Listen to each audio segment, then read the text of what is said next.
Everything happens for a reason, right? That's exactly it.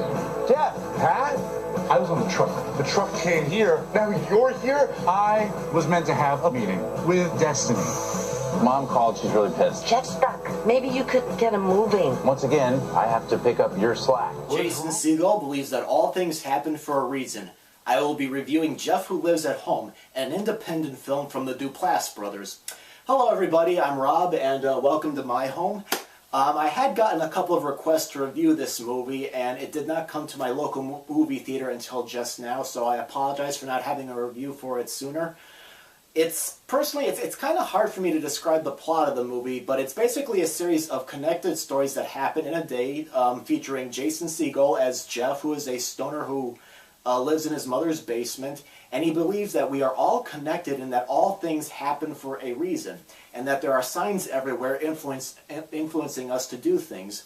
His mom is played by Susan Sarandon, who works in an office and is kind of frustrated with her life, and we also see Jeff's brother Pat, played by Helms, who thinks that his wife is having an affair. All these separate stories cross paths at different times.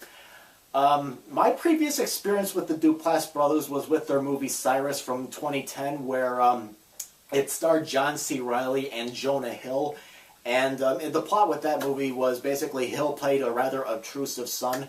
And personally, I didn't like that movie, but I did end up liking Jeff much more. I felt the script was better, I think the characters were more interesting, and I felt like the film was not as meandering as Cyrus, and I really like the theme of this movie where we're all here for a reason, and sometimes we need to get out of our dull lives once in a while and have fun and appreciate the people that are in our lives.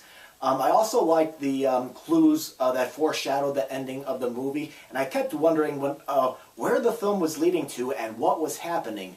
And but however, something that I did not like about Cyrus and what I don't like about this film was those camera zooms like you see on TV shows like The Office or Modern Family, where they're done mostly for documentaries. Even though those are like scripted TV shows, you see those a lot in documentaries, and the shows are kind of shot that way. But personally, I think that technique is overused now. I mean, it works in this movie when there's something happening in motion. Like, there's a scene where Jeff is playing basketball and there's a lot of, running around and they're moving and everything. But when an actor is sitting still, and they're zooming in, I felt for the most part that it just wasn't necessary, and I kind of found it to be a little bit distracting. The acting here I think was one of the best aspects of the movie. I mean, and they're all very different too. I mean, I found Segel to be good and believable as the calm Jeff. And I think Helms was a very nice opposite as Pat. I mean, he's stressed out, he's a self-absorbed jerk, and he's quite different from his brother. Jeff Who Lives at Home, I don't think it's a great movie, but I think it is a good, entertaining one. So the movie is in limited release. I believe it came out nationwide and it's been out for about a month. However, it's mostly in limited release, meaning it's mostly played in major cities, but occasionally it might make its way around the country at a theater near you. So if you're able to see it in a theater, I think it is definitely worth looking into. If not, I hope you can check the movie out when it comes out on DVD. So that's my review of it. I give it a see it in theaters verdict if it's playing near you, so check your local listings.